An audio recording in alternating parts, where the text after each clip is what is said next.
it would have been a boss move to go to a party dressed as Prince Adam and then at some point just raise a sword over your head and say like, I have the power, and then go into the bathroom and then come out half naked. My actual thought was, what if I go into the bathroom, exactly, but I scream in the bathroom at the top of my lungs, which as you guys know can be pretty loud. By the power of Grayskull, I have the power, and then come out as He-Man. And just be like, whatever, I'll leave the line. I don't need this costume, I'll just leave it there for effect. They can throw out the Prince Adam costume.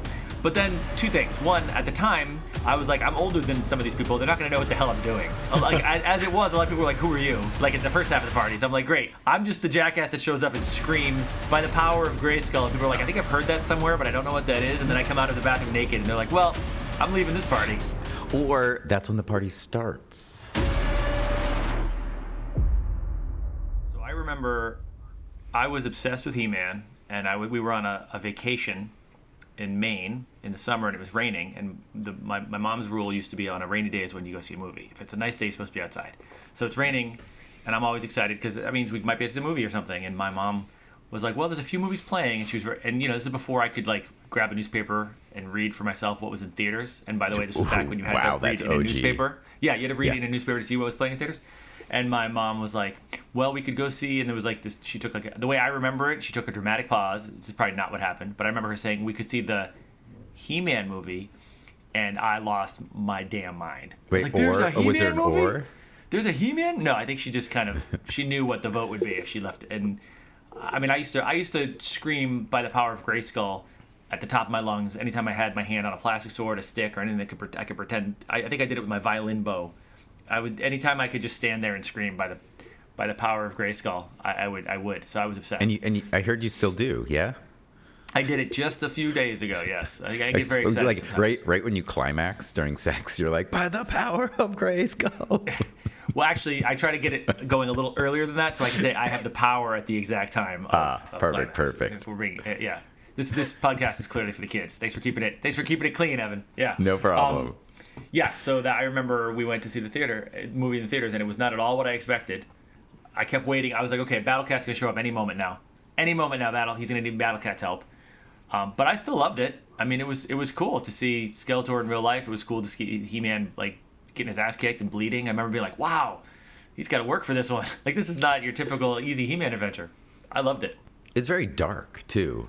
Yeah, and scary. There were moments of scary. Like, I was like, Beastman was legitimate scary in that movie. He was not scary in the cartoon. So, I guess we're all fans of, I guess we can roll it back a bit from the live action movie to the original cartoon. Were we all fans? I was a fan. Oh, yeah. I was obsessed. Yeah, one of my first memories is playing with my He-Man toys. Like, but I think I probably got one the year it came out. It was like 82. I remember I had a Christmas where I got He-Man and Battle Cat at my parents' house. And then we used to do this thing where the next day we would drive to my grandmother's house. So we did that, and I got Skeletor and Panther at my grandmother's house. And I remember, like, I didn't know who they were from TV. I just thought these toys were awesome, and I just was obsessed with the toys. And then I think the cartoon show started. So I was early days. I did repurchase behind me. I've got a He-Man action figure. I did repurchase that because I did have it when I was younger and I couldn't find it. But I have my OG Roboto that, like, at the time I'd lost all of his like interchangeable hand things. But that was one of the cool things too. Is that it was like, first of all, you could move the waist and his like jaw went up and down. And I was like, oh my jaw God, broke off. The jaw fell off of mine. Oh no. Yeah, it was but then sad. you could also like change out his hand. It was like what I feel like maybe at least to me it was like the first like interactive action figure. I was obsessed too. I don't know what came first, the toys or the cartoon for me, but I definitely had Battle Cat and a He-Man, maybe a bad guy. And I loved the cartoon. Like, we had tapes of the show recorded on VHS, just like episodes, and I watched that all when I was like 3, 4, whenever it was. And I had a sword and a shield, and there is photographic evidence of me like wearing that, holding that, and riding my dad's back as if he's Battle Cat. Okay, I think you guys were more obsessed with this than I was. I mean, I loved the animated series, but I don't think I ever dressed up. Oh, I was dressed definitely up one He-Man. time as right. I was He-Man multiple times as a kid for Halloween, and I was Prince Adam as an adult for Halloween. I was going to do He-Man, but there's no real good way to do He-Man unless you're going to be like a creepy naked guy at the party, or Tanned wear up. that muscle, You gotta or wear be like tanned. right, or wear like a muscle suit that's going to make you drenched in sweat 10 minutes into any party that's indoors. So there's no real way. But Prince Adam was easy. You just need to dress in a pink shirt and carry a sword. That said, it would have been a boss move to go to a party dressed as Prince Adam, and then at some point just raise a sword over your head and say like, I have the power, and then go into the bathroom and then come out half naked. Well, no. So my plan, my actual thought was, what if I go into the bathroom? Exactly. But I scream in the bathroom at the top of my lungs, which, as you guys know, can be pretty loud. By the power of Grayskull, I have the power, and then come out as He-Man. And just be like, whatever, I'll leave the line. I don't need this costume. I'll just leave it there for effect. They can throw out the Prince Adam costume. But then two things. One, at the time, I was like, I'm older than some of these people. They're not going to know what the hell I'm doing. Like as it was, a lot of people were like, who are you? Like at the first half of the party. So I'm like, great. I'm just the jackass that shows up and screams by the power of Grayskull. And people are like, I think I've heard that somewhere, but I don't know what that is. And then I come out of the bathroom naked, and they're like, well, I'm leaving this party. Or that's when the party starts. I mean, also, I feel like He-Man is the recognizable of the I don't know, alter egos, the dual, characters that is He-Man. Like, people don't go like, oh yeah, Prince Adams. They're like, oh, He-Man. I was gonna say, it depends on who we're talking about, right? Like if you're a fan of He-Man, I think you understand who Prince Adam is. Unless if your only exposure to He-Man is like you watched the '87 movie, like what, because a friend made you or something. Sure, you don't know who Prince Adam is because he's not there. But if you're familiar at all with the cartoon show, right, or any iteration of it, I think if you're familiar with it, and somebody's walking down the street as Prince Adam, and the other one's walking down the street as He-Man, you're gonna be like, oh, He-Man, like. I think there's. Well, I'm going to assume he's Faker because obviously Prince Adam is He-Man. So if I see both of them, that can't be really He-Man. That's got to be Faker. I mean, I guess we could talk. I mean, it's like the original 1987. Okay, so you, Patrick, you saw the movie. You didn't know they made a He-Man movie. You saw it. You loved it. But now saw it, loved it, rented it multiple times. Even though we had a copy that we taped off of like the first time, I was like, renting it's cooler because I want to hold the case. Like I was obsessed with that movie. So, but as you got older and you realized, oh, this movie's. There's some wrong things about it. There's things wrong about it. Well, so as you get older, you can have an appreciation for bad movies, right? If anything, I actually enjoy it more. So it's very similar in my mind to Flash Gordon, where I liked it for different reasons as a kid than I do as an adult. As a kid, I'm just like, this is awesome. And as an adult, I'm like, this is awesome because they really dropped the ball, but it's fun in a lot of ways. Like Flash Gordon's maybe a better example of that because that's just like every frame is just like, what were they thinking? This movie is ridiculous. Whereas Masters, I feel like Frank Langella is, I think, legitimately good at Skeletor. I think Meg Foster makes a good Evelyn. I think there are moments where you're like, I mean, the score is great. It's the guy that Bill Condon, the script is pretty bad. Though. The guy who wrote the Rocky theme song wrote this music, and it's awesome. It's like a kick-ass soundtrack, and like It's obviously, I don't know why we have to be on Earth following around 22-year-old high school students, but it's like, if you ignore that stuff, it's like Gwildor's kind of awesome. Billy Barty's great. There's a lot of like about that movie that I think you can actually like, but on the whole, of course, it's a canon movie that falls flat. Dolph Lundgren, God bless him, he tried his best. He was still learning English. It's like, it's not a great movie. So it's kind of fun to watch as an adult when you watch a bad movie that like a canon movie of any kind, right? Uh-huh. Really. But as with the member berries of how much I loved it as a kid, it's just, I mean, I can watch that movie. It's infinitely watchable, right? It's just so easy to watch. I can just sit down and watch it anytime. Yeah, but in terms of how like they adapted it, there's some things that just like Gwildor is not in the show or the cartoon. Right. He was there. He was there. We can't do Orko. We can't figure out how to make this character make any sense and float. We don't have any money for budget. But Billy Barty's awesome.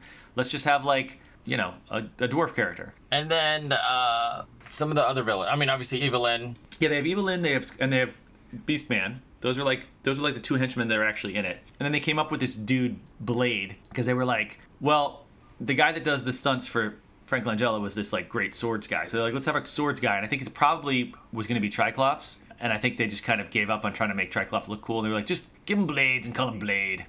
And like, this was 87, right? So it's like He-Man was kind of on the way out. So I think they were also like, let's see if we can create some new characters to sell some new toys to reinvigorate. Like we'll have a new, and they did. They released like the movie version of He-Man that has like the cape and the slightly different armor. And they were like, all the movie characters would be like a new wave of action figures. So I think some of that might have been intentional on their part to sell some new toys. I mean, it's like Transformers, the movie that killed everybody so they could sell new toys. They were like, we need a whole new generation of Transformer toys was the whole idea behind the movie. Sigh. Yeah.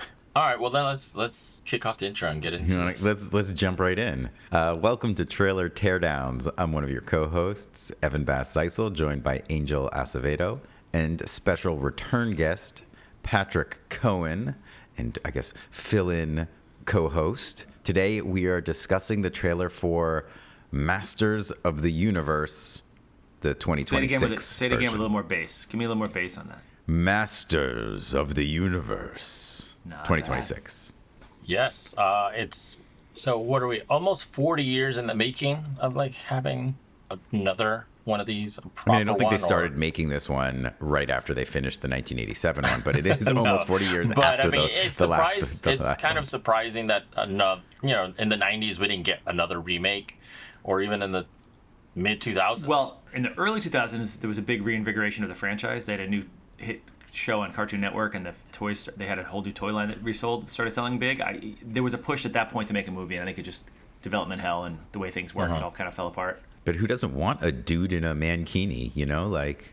Well, the Thor franchise tells me that a lot of people like muscular dudes with weapons, so you'd think it would have happened. All right, well, this 2026 iteration is directed by Travis Knight, who directed Bumblebee and Kubo and the Two Strings. That's an animated movie. Yep. Yeah, it's a stop motion, I think. Stop motion, yeah. I like one of those two movies. Oh, they were both good. I've not seen Kubo. This movie starring Nicholas Galitzine, Marina Baccarin, Idris Elba, Jared Leto, Patrick's favorite, Alison Brie, and Kristen Wiig. Yeah. They haven't said who she's playing. It's unclear who she's playing. Is she playing the sorceress? No, that's going to be Marina Baccarin. Okay. From Firefly. And she's in the. Is she in the? She in? Is there a shot you of see her back. Yeah. You see her back when you go. The camera goes through Castle Grayskull, and you see the back of the sorceress. But I don't think you see her front on. Yeah. Okay, I didn't catch that. Okay. I feel like you see. So this movie's coming out June 5th in theaters, and it's even though it's distributed by Amazon, it's going to theaters. And yes, obviously we've talked about this a lot already. There was the original 1987 movie starring Dolph Lundgren, Frank Langella, Courtney Cox.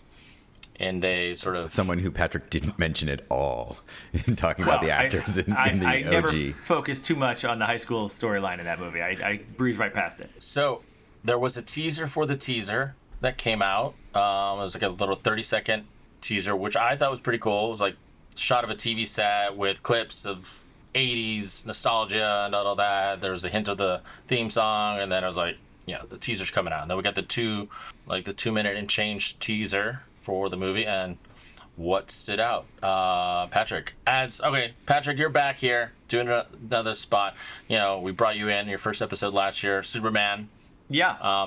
Superman's like your number one, and so we had to bring you back for Masters of the Universe. You even mentioned, I don't know if you remember, last summer we did an episode, and I asked you, what movie trailer are you looking forward to see that has not come out? And you had said this. So I remember. We had to bring you back. So what stood out to you in this? So first of all, I loved the teaser. I thought the teaser was awesome. Like the fact that they showed the cartoon clip and played the old school music and just made you feel like I feel like something about He-Man and the 80s are so intertwined that and we'll get to this, but I feel like that was such a good way to be to tease the teaser basically. I thought that was so much fun, and we'll talk about this later, but I think it wouldn't have been the worst idea ever to set this, if they're going to go to Earth, to set it in the 80s. Would not have been the worst decision they could have made, right? You can lean on some of that nostalgia they did in the teaser in the actual movie, but we'll come back around to that. So what stood out to me, I really hope this is good. I really hope this is good. It looked very green screen to me. What stood out to me was how much it looked to me like the first Thor movie in terms of visual effects and in terms of I feel like we've come further than this in CGI. You know what I mean? It felt like a movie that was 15 or 20 years old. I have a thought. So you're apprehensive about that, or you have a reservation on that side. For me, I actually thought are they trying to do a nod to the animated series, and that it's almost like video game kind of style / cartoony on purpose. That opening intro of blah blah blah and fairy tales and swords that do this, that's my home. I mean, it's a pretty cheesy line to open. Yeah, I mean, I think listen, I like that everything looked, to a certain extent, looked authentic to the original storyline and toys. I mean, Zora, the bird at the beginning, looked like the bird. Grayskull looks like Grayskull. To me, Eternia looked a little bit like Asgard, if I'm being honest. It didn't quite look like Eternia. You need that purple sky, that like purple maroon Yeah, I mean, atmosphere. But you know, I think it's cool to see like when Skeletor's dropship comes in. That's exactly what it looked like in the cartoon. It had like those hook hands and like that skull face. Like, you know, that's cool. Snake Mountain looks like Snake Mountain. Like it's cool that they're leaning into the original toy kind of aesthetic. I think that's cool. And I you know, we'll talk about the sword. I have tons of thoughts on the sword, but at least it's shaped like the sword. Like, I like that they're kind of leaning into the aesthetics. You know, so what struck me was that it actually seemed in the negative way, it seemed like a fan-made trailer, because in the positive way, it seemed like it was made by somebody that really likes this stuff and really likes the content, which makes sense because I think Travis was a huge fan. And it's actually, I don't know why. Evan, you sounded like you liked one of those movies, is what you said at the beginning, because I feel like Bumblebee is the best Transformers movie, and it really feels like he was like, oh, this is what Transformers should be, this is what it's the original like first generation Transformers storyline would have been, and I really like that movie, so I'm on board for his take as long as it's good. Like, I have some reservations that we can get into, but my first impression was slight disappointment also, just because like they leaned so hard on the music, even in the I texted you, Angel, when the first reveal of the titles came out, and they even then did like dun dun. They did like the He-Man theme, and then the teaser blasted it, and then this one only does the little tease at the end again. And I'm like, you know, I like my heroes have theme songs that I want to hear. You know, this is like a flashback to your Superman critique. Yes, I want to hear John Williams' score for 100%. Superman. I want to hear the He-Man. Yeah, absolutely. Yeah, I mean, I wouldn't. I could see it coming for like the full trailer. You know, we're gonna get a more in-depth trailer, and I could see it being played there, because there is, like you said, there's a lot of, they reference the show a lot visually. The filmmakers behind this are fans of the original. That's one of the things that I thought stood out, is like the costumes look great.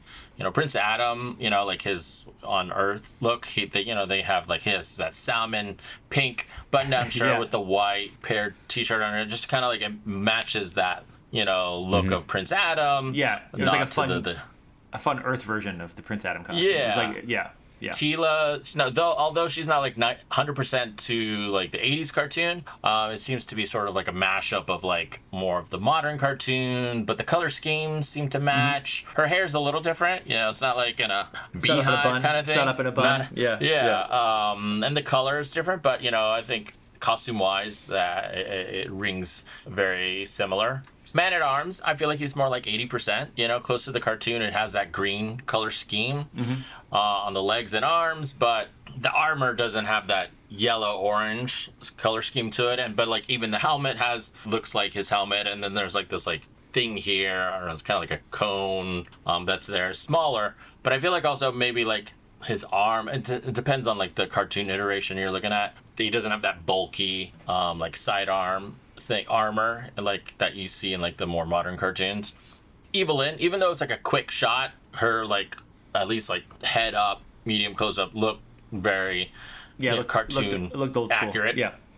Is this And the not even though? the costume, but like the Castle Grayskull, like you said, it looks great. It looks like it's straight out of the cartoon, and maybe that's like it's too great, because it's like it almost like sticks out in a way that it's like it feels like they're just like plop that in, very fan-made type. But you know, I feel like then the flip side of it is like, oh, that doesn't look like, if they went like in their own like iteration of it, where you could see like some other filmmaker, like that's not Castle Grayskull. Why don't they just do what they did in the cartoon? You see those complaints about like the turtles, where it's like, why the CG turtles look like this? And it's like, but I feel like I think it looks good. So it's like, oh, it kind of maybe sticks out a little bit, but you know, who knows? So we're just seeing snippets of it. So yeah, like the visuals of it, of what I've seen so far in terms of the character looks and all that, like wow, like this is looking good. And obviously Skeletor looks like Skeletor. Yeah, I have Skeletor thoughts. I think that's the balance though, like where it comes off feeling a little bit like there's green screen everywhere, or the CGI is like, it's almost like they up the saturation to make it sort of match cartoon kind of style, or the Castle Grayskull, like that also kind of jumped out to me. Mainly just like that kind of architecture doesn't get built. Like that's not like realistic. That I think there's a little bit of this, I don't know, leap of faith in it is a little bit cheesy cartoon style because they're honoring it. That I think people are gonna have to get over or like accept.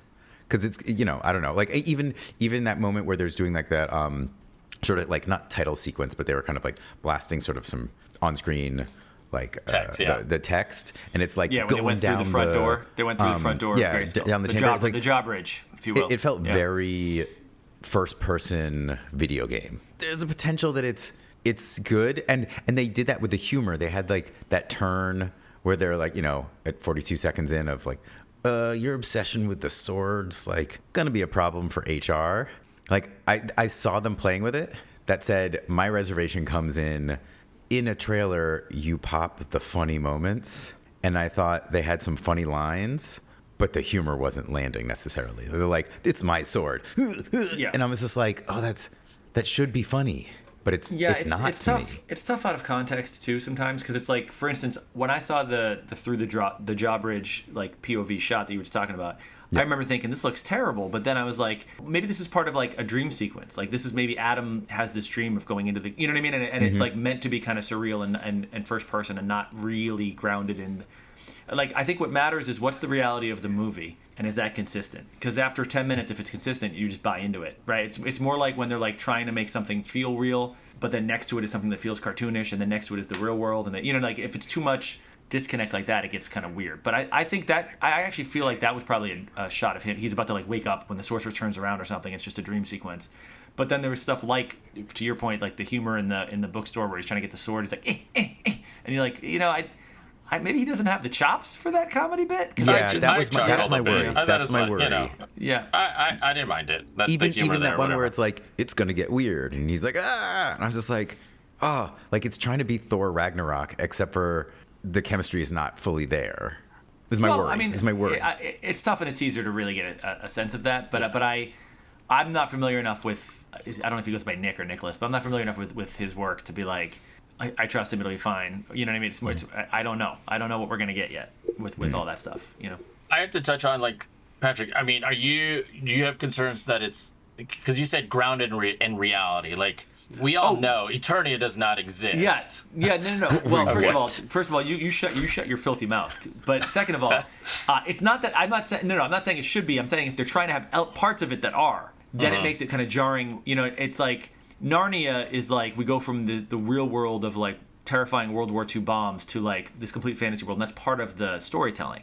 But generally speaking, it's like I like to feel like this movie is coherent and makes sense, and it feels like it, like if you're gonna do like gritty and real, and then this like for instance, imagine the '87 movie with what's his face Strickland from Back to the Future playing the cop, right? And he's just like, he's like trying to catch He-Man, and he's got a shotgun. He's like, okay, let's get some, and he's just like, that only works because Eternia is in that same like weird dark. Sure, it's different planet, but the robots are. Skeletor was scary, that wouldn't have worked if all of a sudden they went to like Toonland and Roger Rabbit was Eternia, and he's like, all right, come get some, and it's like, whoa, guy, we're in a G-rated cartoon now. It kind of was like, I feel like they're trying to make it feel like it's in the real world for when he's like getting arrested and stuff, but then it feels like such a jump to Eternia coming down on that elevator, to the bridge on Castle Grayskull. It just feels like a totally different. It feels like those could be two different movies in terms of how they're shot and how they feel. But again, I have no context. I don't know. Yeah, I mean, and I don't know what the movie's trying to do. They do potentially try and set up that separation of the mother explaining, I sent you to the one place that didn't think they'd ever look, Earth, and it's like that is implying Earth is so far different from it that you know what I mean. And we don't know. I mean, we don't know the tone of the film. I don't know how funny they're trying to be. I don't know how serious. You know what I mean? So we'll see. I feel like you can kind of get a sense. Like, one, I feel like they're gonna try to take their cues from the Marvel films of like the mid 2000s. All the Marvel films just like had humor, and sometimes to its detriment, because they're just like, why is there just so much humor? But hopefully they find the right balance. And yeah, like, yeah, it's loaded with CGI and VFX, but like, that's how movies like this are made, especially when it's something that doesn't exist, unfortunately. You know, that's what they do. And like, there's only a handful of filmmakers that are like, well, we're gonna build these sets. You know, it's like, you know, your Ridley Scott's, and like, yeah, late Ridley Scott is maybe more, but like CGI, but like even like Del Toro or Peter Jackson, you know, like they've obviously, you know, in the later films, Hobbit films and stuff, like they do rely on the VFX. Realistic. It's realistic CGI. I think the thing, maybe correct me if I'm wrong, Patrick. It's the like kind of not cartoony, but like over the top CGI, like Harry Potter-esque. So what it is to me is it's not so much whether or not it's CGI. It's what they're trying to do with the CGI, right? So when the scene that strikes me is when they come down on the elevator. It feels like they're all very much. I mean, it feels like the kind of thing that could have been shot. They were all there on different days, and they got green screen together. You know what I mean? It feels like there's not a very dynamic shot. It's all very brightly, evenly lit. Doesn't feel like they're in an actual environment, right? It's like John Wick is full of CGI, and you never see it because they do such a good job with comp that it just feels like they're in the world together, right? Yeah, so I mean that's hard to. No, I'm not saying totally it should look like John Wick. I'm saying it has a very bright, evenly lit. I think Video Game was a good call, Evan. I think it feels a little bit like that in terms of just. But again, I don't have any context here. These are just my initial concerns.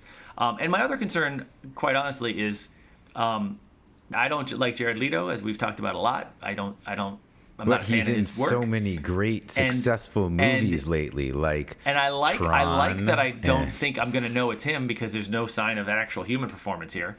But I also like what made Frank Langella so great in that movie was that he could actually emote behind that mask. You know, you could perform a little bit. I feel like I'm just going to be watching a cartoon skeleton. It's like it's hard to imagine that's going to get interesting performance wise, right? So I have some hesitation about that a little bit. But you know, but listen, this is all sounding negative. I'm not trying to sound negative. These are my concerns. I have the same reservation. I mean, the Joker in the Suicide Squad, the Tron Legacy, not Tron Legacy, Tron Ares. What was the vampire one he was in? Like Morbius. Yes. Like I think he's Oscar winning, right? But yeah, I agree with you. I've got reservations on it. I'm going to jump around. The thing that amused me with like the CGI or whatever you want to call it.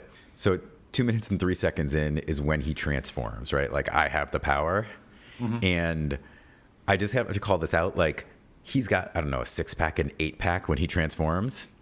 But then in the next sequence, you see him fighting and like he kind of doesn't have a 6-pack anymore. And I'm like, does he only get a 6-pack or an 8-pack when he transforms just for an instant? And then it kind of like melts away?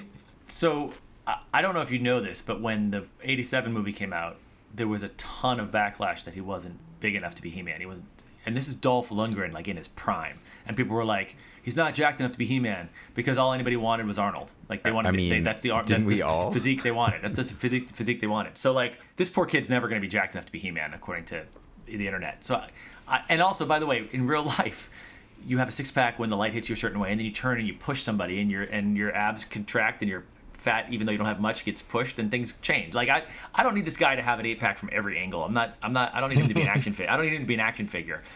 I need him to be a decent performer and make this interesting.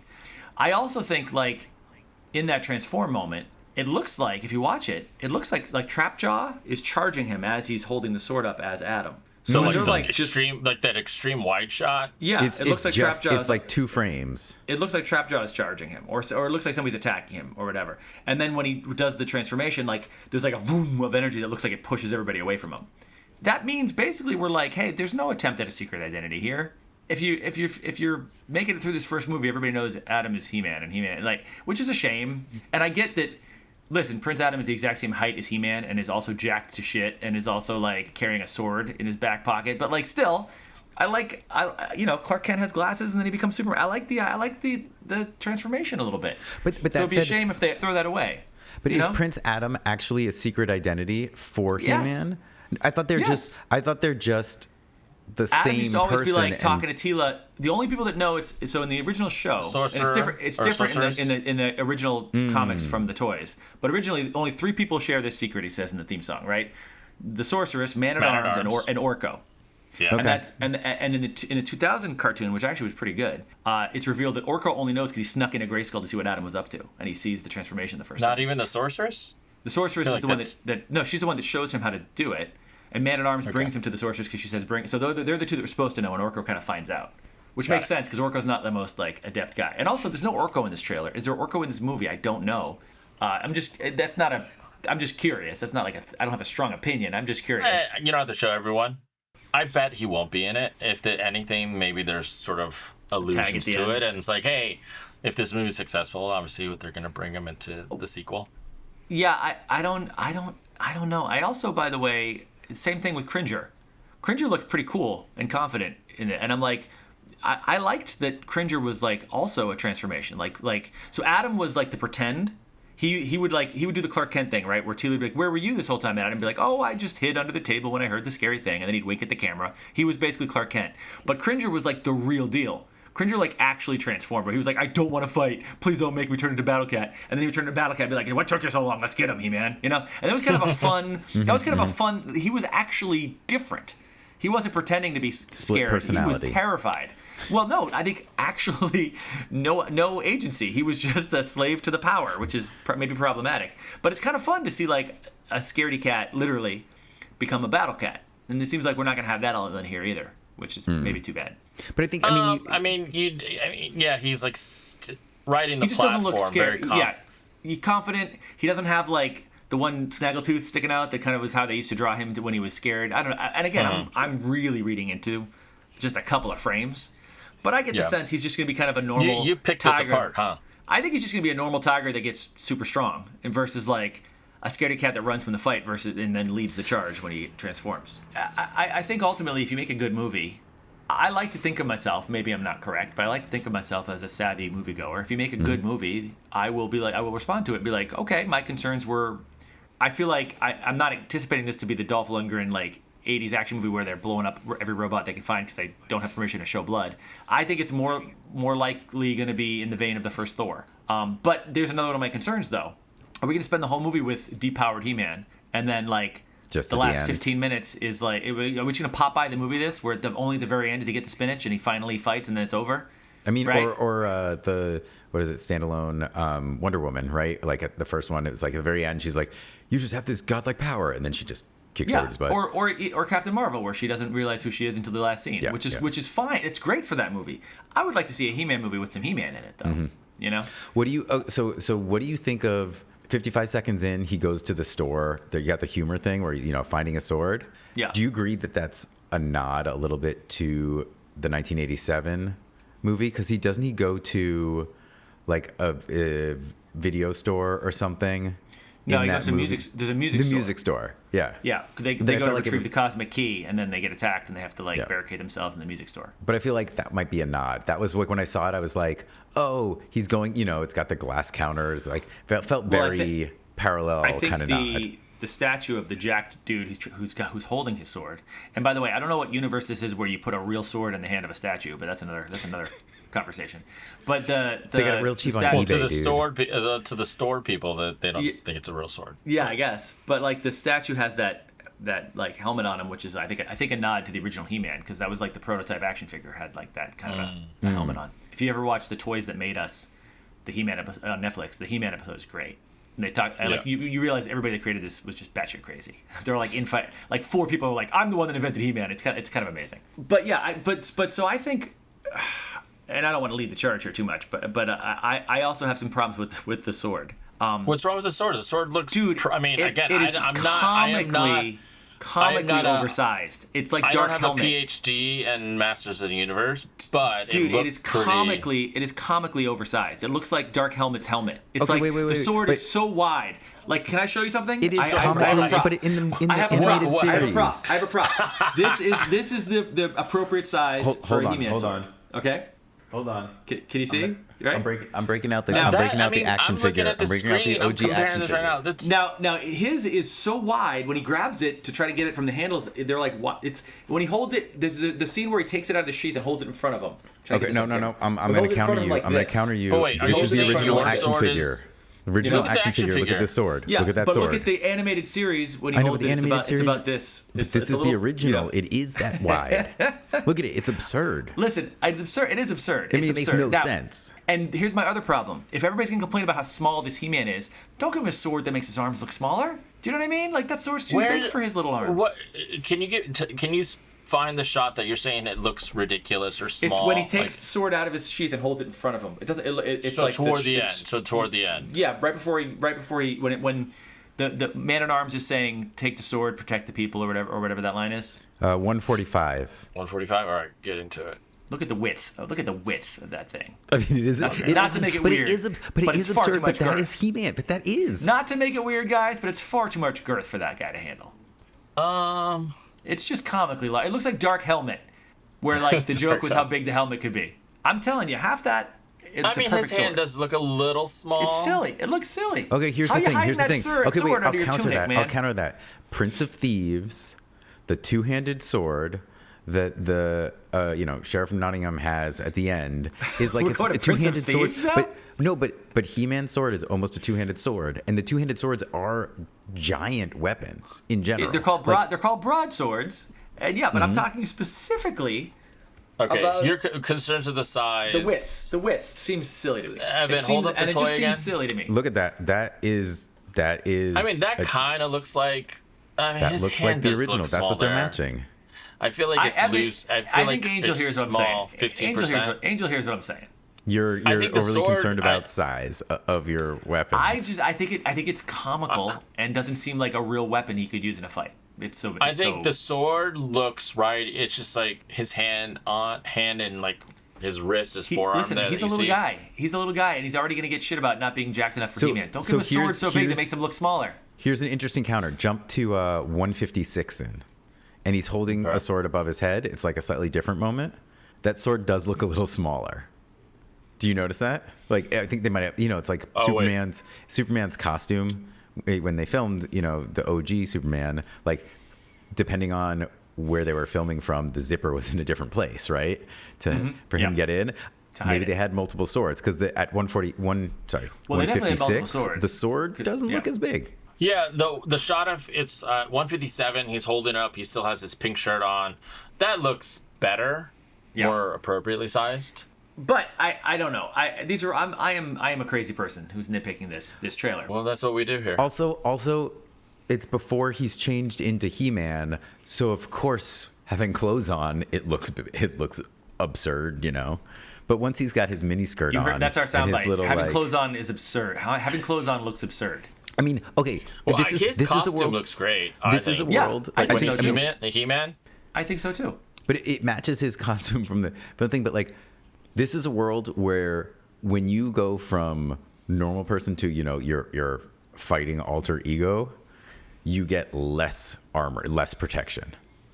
I mean, Well, but that's now you just have a the problem world. with the source material. That's just what the character. No, is. 100%. Yeah. It's just bizarre to me because it's like I'm gonna fight with swords, and you know what I'm gonna do? Have every part of my body available to be cut.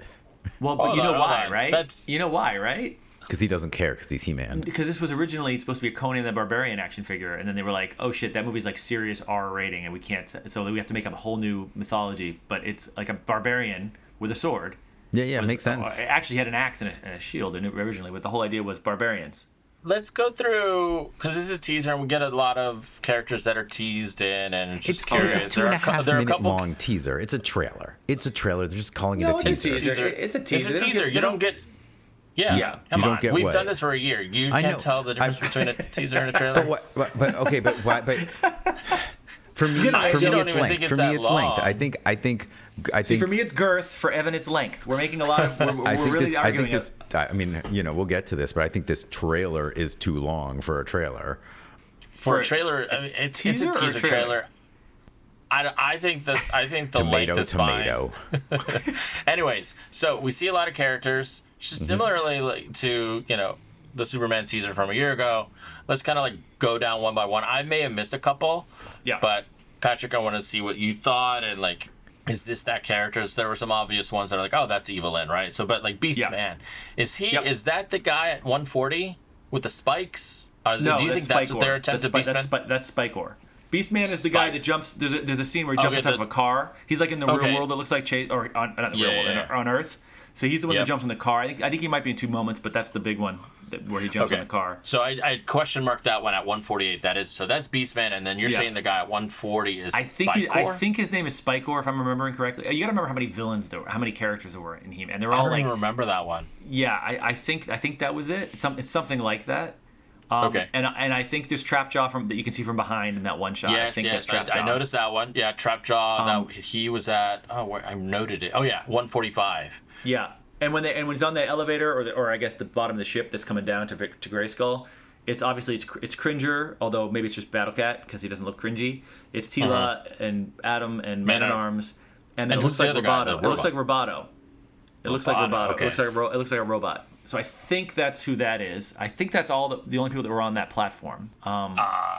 They didn't do a really good job of Roboto. No, but I think that's who it's supposed to be because it looks like a robot. Okay. So Evelyn at 151, she looks great. Evelyn, yep. I mean, there's literally so many characters. I'm surprised there was no. I would have expected Merman. Oh wait, hold on. I missed a guy. There's a guy at 141. He has a metal glove and he's punching toward the camera. You ready for this? Who's that? Fisto, who usually is with his buddy Clamp Champ, but I didn't see Clamp Champ. Clamp Champ is the black guy with like a claw hand. But wait, the claw hand that's Fisto? Yeah, it's like he's got like the fist, the big metal fist. No, but at 145 has the guy with the claw arm. That's Trapjaw. I think that's Trapjaw. Okay. Yeah. Okay, Fisto. Wow, there must be some episodes of He-Man that I just missed. Wait, where's Mr. Not Mr. I always say Mr. Roboto. Mr. Roboto. Where's Roboto? Arigato? Which episode? Which second? I think he's on the platform. He's on the far left, if I remember correctly. I'm not looking at it right now. Yeah, that one's at 123. Oh, gotcha. I hope we'll see. What's one of Prince Adam's and He-Man's friend, Ram? Ram Man. Oh. Yeah, I think Ram Man. I think Ram Man's in it. I think Ram Man is in it. That's the one I just was calling out at 20 over Skeletor's shoulder. No, Ram Man. Whose shoulder? I think that's the red one, isn't it? Because he's got ram horns. No. Ram Man has a helmet. He's got a helmet. He doesn't have ram horns. He's got a helmet. Okay. No. Yeah, and he's short. He's like a dwarf, right? Yeah, used to push him down and he'd spring back up. Yep. Oh man, yes. Yeah, old school. Oh, I forgot about that action part of it. Okay. I wonder if he'll be in it. I think he's in it. I think he's in it. Here's a question I have for you guys, and this is I think it's too long. Do you think they need to show Skeletor in this? Yes. Why? Of course. Why? What do you mean why? I mean, you got to show so Skeletor. much. I don't know that I needed to hear. I think it might not have been bad to save He-Man. Which sounds kind of strange.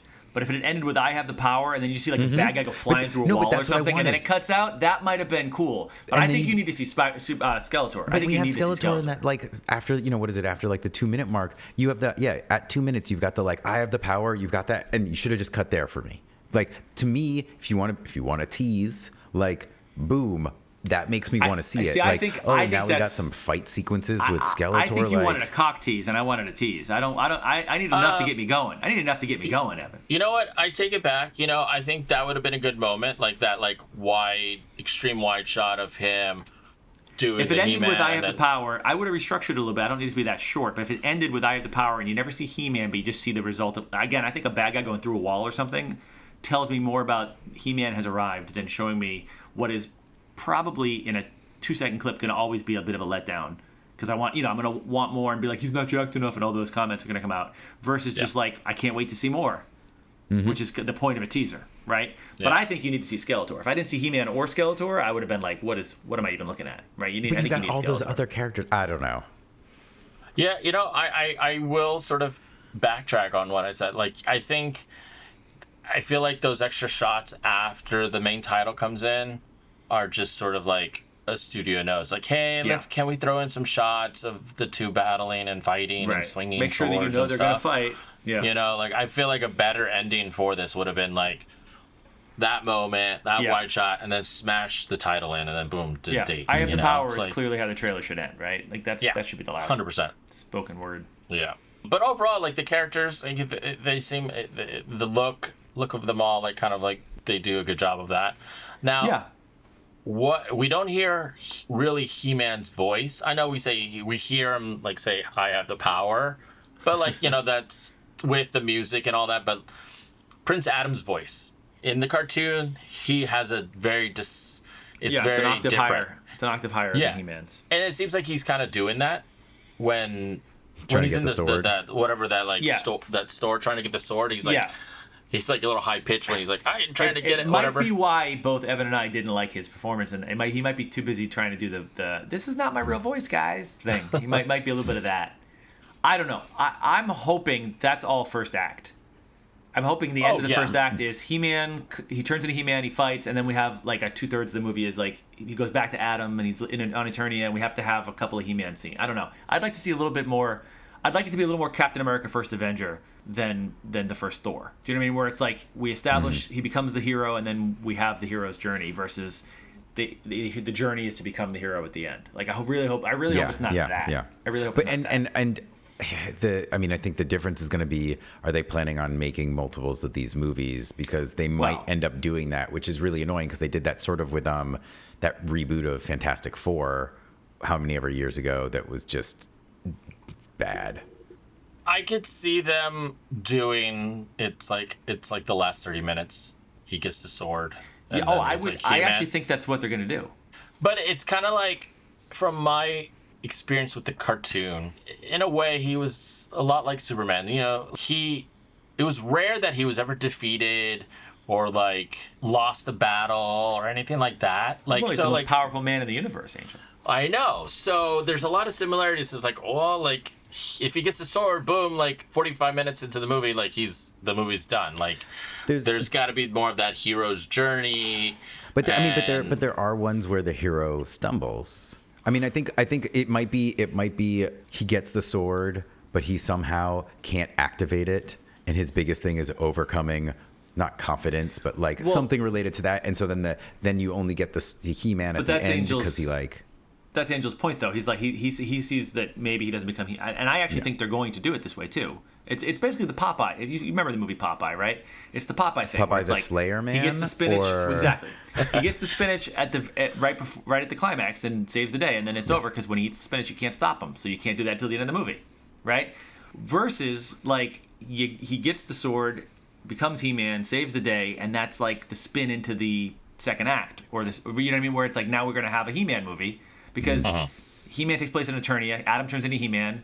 It's like Superman the movie, where Superman comes and saves the day in Metropolis, and that's the spin into the rest of the movie. And now he's back to Clark Kent, and where Lex Luthor is going to have his plan. And we're going to have the actual Superman movie that takes place now, right? Yeah. Which I'd be much happier if they're going that way. Yeah. It requires better writing, but because you have to make it interesting after you've done the easy part, which is make him He-Man. He becomes He-Man. He does something, but then they find out that like his mother is been kidnapped, and they actually have to like not just bust their way through something because they have to find her or whatever. Like, or it's like He-Man comes back and saves the day, but it was all part of Skeletor's plan in the first place because he needs the power sword to open Grayskull. You know what I mean? Like you could there could be a whole thing still. It doesn't have to just end with He-Man, right? That would be my pitch actually. That he needs the sword. Skeletor needs the sword, so he needs He-Man to come back. So how do you feel about this sort of interpretation? I mean, I did not know. I knew they were making this movie, and then I was like, oh, I wonder what they're gonna do. Is it gonna be like, let's not have it take place on Earth at all? In the cartoons, it's Eternia. They're bringing Earth is like, oh, but like there's this little interesting twist take on it. It's like, oh, it's okay. That's different. Not what I expected. What do you? How do you feel about that? Like this take of like, okay, he's sort of like this, like not orphan. He's just banished in a positive way to Earth to protect him. Hidden. So I think every fan my age, or even who just found it at a different age maybe, but every fan knows that like the biggest problem with the 80s movie is that it takes place too much on Earth. We're almost never on Eternia, and the big complaint was that if they ever make this movie again, let's please not go to Earth. And so of course the first thing they announced when they make this movie is that it's going to be on Earth, and everybody's like, ah. So I'm hoping it's like, I'm hoping Travis is enough of a fan to realize that, and he's kind of fucking with us and being like, just kidding, guys. We're back. It's just the beginning, and then we're back. And then we're gonna be on Eternia. We're actually gonna make an Eternia He-Man movie, because I think it would be fun if it's just like the first act, or even just a quick intro sequence. It might even think about like the beginning of Ragnarok, before Thor comes back. It's like that. If that's that sequence might be the only time we're on Earth. That'd be kind of cool if it's all just one sequence where he's like, I don't think that's the case, but it could be something like that. But I don't love that we're on Earth. The original version was on Earth because they couldn't have the money to go to Eternia. They built. You can't go to Eternia. They built. Well, you know what I mean. They couldn't build the rockets. They didn't have enough money. They didn't have the money. Real. No, it is. You just need a special ship to get there. They couldn't afford to build it. They couldn't afford to build the ship, Angel. But they built this huge throne room in a soundstage, and that was Eternia, and then everything else was just shot, for LA basically. So I think this feels a little bit like they want to do an homage to that movie. Is the good version of why they're doing it. The bad version is it's the same thing where they're like, hey, it's too hard to be on Eternia the whole time. Let's have some Earth stuff, My guess is sort of like it's going to be the inverse. It's going to be 30 minutes on Earth, 100 minutes plus on Eternia. I hope so. But Beastman, we suspect that's Beastman. He comes to Earth, it looks like. He comes to Earth. So do you think that's part of the first act, and then that's how they bring Adam? Yeah. I think that... They track him down. I think it's one of those things where when he gets the sword, it sends out some kind of signal. The Eternia can there he is, and like both the good guys and the bad guys can pinpoint his location or something. I think it's gonna be something like that. And I don't know. I mean, I think, and there is some in-universe reason that Earth is important. I mean, he's half human in the original canon. His mom's from Earth. Yeah. She was a NASA astronaut. So like I think there's an in-universe reason that Earth should be around. It's just like she was a NASA astronaut and he was a muscle dum-dum.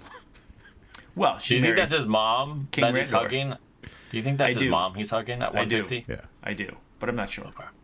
Well, because you also get the voiceover from the mom about why she sent him away. Yeah. During but that that's imagery, young mom when he's a little kid. Yeah. And I think he's hugging older mom when he's back. But I'm not sure. She looks like she was probably held captive by Skeletor. Probably. What else do we got here? Let's see. What other things? I mean, I think that like the cinematography, like the action sequences looked fine. I mean, it's... yeah. The sword fighting at the end looked a little CW to me, but I'm hoping it all. Again, there's not a lot of context here. We just get quick shots. You can't really tell. You want to jump to some YouTube corner? Comments. A lot of good comments. So the general sense, a lot of people are excited for it. A lot of guys in their mid to late 40s. Only guys. Never the target demo. We should point out. Never the target demo. A lot of excitement there. So here's some comments that really I related to, and some that are kind of like I think cover both sides of it. I can't wait for the inevitable Castle Grayskull popcorn bucket. For sure, right? I'm totally buying that. For sure, that's going to be a thing. Totally getting that. Here's a sentiment we thought about this. Why does it feel like he's just going to be He-Man for the last 10 minutes of movie? Exactly. Hopefully not. Hopefully we'll get more. Don't try. They should do it. I mean, here's the thing. It's like, this may be their only chance to make the He-Man movie. This movie could bomb. That's the thing, man. Just do it. Put it halfway through. All right? Don't try to, do a I want sort a of, He-Man movie, cliche. not a Prince Adam trying to be He-Man movie. Yeah. Yeah. This looks like it will be the best movie of 2011. That one's amazing. And we talked about this earlier. Yeah. You guys were commenting on the look of it, and and Evan or Patrick, we talked about this at dinner one night. It has the VFX look of like a He-Man or a G.I. Joe movie. It just has that of Thor, you mean, right? Thor. The visual effects of like G.I. Joe and like just a little bit of Transformers, but maybe not as polished. I feel like Transformers is pretty polished in terms of But this it's like those movies were out around that time. So I could. It's kind of an appropriate comment there. 100%. If Skeletor doesn't go. I'm rioting. That's it. That's I could do it. How do you think Jared Leto's gonna sound? Like that's I have a concern Jared Leto's gonna be exactly like the cartoon, and it's gonna be horrible. You're right. I mean, is Frank Welker still alive? Like, because he did the voice. No, but I actually don't think that translates to the movie. I think that Skeletor is a little too easily defeated. Like, damn it, Beastman! I don't think we need that guy. But dude, like Langella was so good. If I'm Leto, I'm looking to that for my inspiration. Like, make him just a credible threat, right? Make him scary. I don't know. I suspect he's gonna sound a lot like Jared Leto. Sigh. Yeah. 2 more comments. I'm 49 and still feeling the power. Yeah. Do you think that's power, as in like steroids, No, I think testosterone? that's I think he's nod saying to I'm getting obsession. pumped watching this. Yeah. I feel like He-Man. It's the I love power He-Man. glove. He's talking about the power Viagra, glove. You know, whatever. Okay. All right. Last one. This is a movie for 45-year-old man children. As a 45-year-old man child, I'm here for it. Yeah. And then he did an edit. I wasn't speaking for the women, but I'm glad you guys are excited for it too. One day I'll find my geeky queen, and it's encouraging to hear there's a few out there. Oh, man. So hold on. I want to clarify. So you're telling me that the 45-year-old huge He-Man fan has yet to find love? And he refers to his potential love as a geeky queen? It's strange he's having a hard time. I mean, here's the thing. Like, I have to say, a lot of the comments were kind of sentimental or emotional.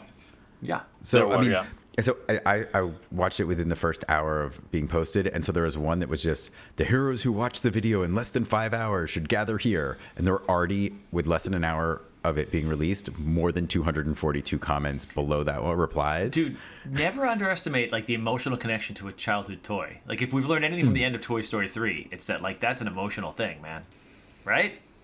In Toy Story 3, I was ready for them. I honestly, when I saw them in theaters, I was like, okay, I'm okay with them dying. I seriously, 100%, no joke, thought they were done for in the incinerator. They did such a good job with the storytelling that we all thought it might happen.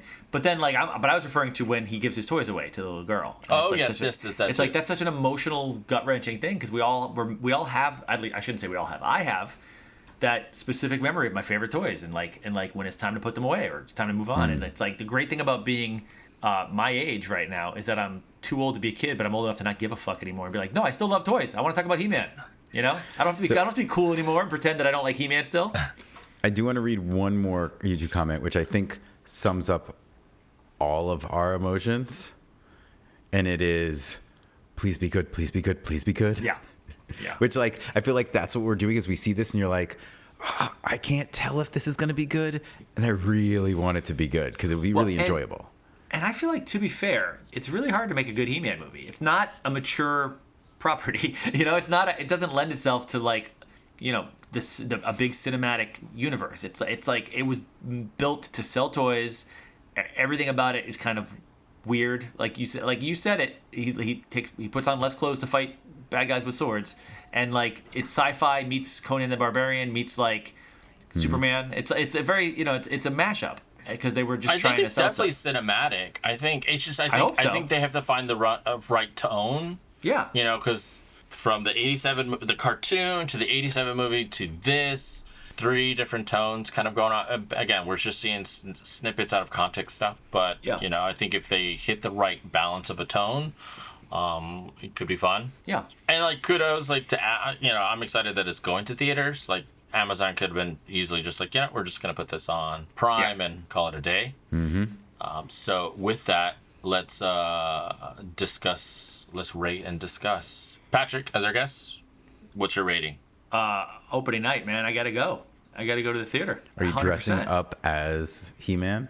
Or Prince Adam? Probably not, but I wouldn't put it past me. I might wear a pink shirt or something. You know, I might keep it subtle. But I'm not gonna wear my blonde wig or anything, but I gotta go opening weekend, 100%. Even if the full trailer we get is a disappointment, I have to go. I have to give this a run. This sounds very similar to your response to the first Superman teaser. But I think Superman. There are a lot of similarities. Let me just call out a couple concerns about Cringer, another 4-legged animal. Yeah. You know, you didn't call out the CGI-ness of Cringer, but just more like you have concerns of how they're going to do this take of this animal character. Some concerns about, like, the voice of... I think you had some concerns with Superman's voice, though the teaser didn't have... No, the teaser didn't have his voice. I was excited to hear his voice. I thought he looked great as the character. I didn't like the costume. Yeah. And I don't like the sword. I like the sword and the Superman costume and the sword, the power sword I have... you did have concerns about the Superman. I feel similar. You did have concerns over the look of the costume in Superman, James Gunn's Superman. Yeah. So a lot of similarities here, you know, like... and then, you know, you're cautiously optimistic. So, I'm optimistic and hoping every concern is wrong and that the director's going to make me very excited. But that's a different one from the Superman, because I believe Superman, you were just like, it doesn't matter how bad this movie is, I'm seeing it opening night. Well, I think I said I'm going to see it 3 times at least if it's bad, and probably 6 times if it's good. And this movie, I will see it once if it's bad. Okay. In theaters. I probably will watch it again at home, even if it's bad. If it's good, I'll see it a couple times in theaters. I'll tell you that right now. Okay. Evan, what's your rating? I will definitely stream it. And I feel like if you guys both watch it in theaters and you're like, oh, this actually is really good, I do think this type of movie would be better in the theaters, just cinematically, just, with an audience that appreciates it, and the like heightened absurdity of He-Man itself. Like, I think it would be a great movie experience. That said, given, our discussions and my limited ability to get out to go see movies in theaters, I need both of you to be like, oh, this is really good, you should see it. And not like, it was decent, because then I'm just going to stream it. I will say, for what it's worth, this is the kind of movie where if you don't, I think there's probably a huge difference between seeing it opening weekend and 2 weeks in. I'll try and get friends. I'll try and get friends. You're gonna want the people that understand and love He-Man cheering around you if it's if it's good. That'll be. That's true. That's true. Angel, you're gonna see it in theaters because you see everything in theaters. But just say it anyway. I don't. I'll see it in theaters again. I'm a theater guy, and I like to see movies in theaters. So I will definitely see this movie in theaters. If they have a Snake Mountain and a Grayskull popcorn bucket, which one are you gonna get? Grayskull. It's gotta be Grayskull. But they could do the a soda container and a popcorn bucket. You could have both. Oh yeah, well I'm sure there's gonna be a lenticular cup with maybe a topper of the Snake Mountain. I'll buy that. Oh my gosh! Or what if it was Robato's arm, and then you could get different tops because they're interchangeable. You mean Trap Jaws? No, Robato's. Robato has. Yeah. Wait. Robato has interchangeable. They both have interchangeable arms. Yeah. I don't really remember Robato as. I know the toy, but in the cartoon, I can't picture him. I don't know if he was in the cartoon, or if he was, it was just a fleeting moment in the background. I thought I think he is. There are a lot of freaking characters.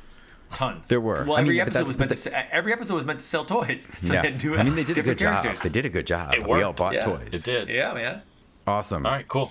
Well, thank you for listening. As always, if you enjoyed this podcast, subscribe, join us. If you hated this podcast, subscribe, join us, tell your friends.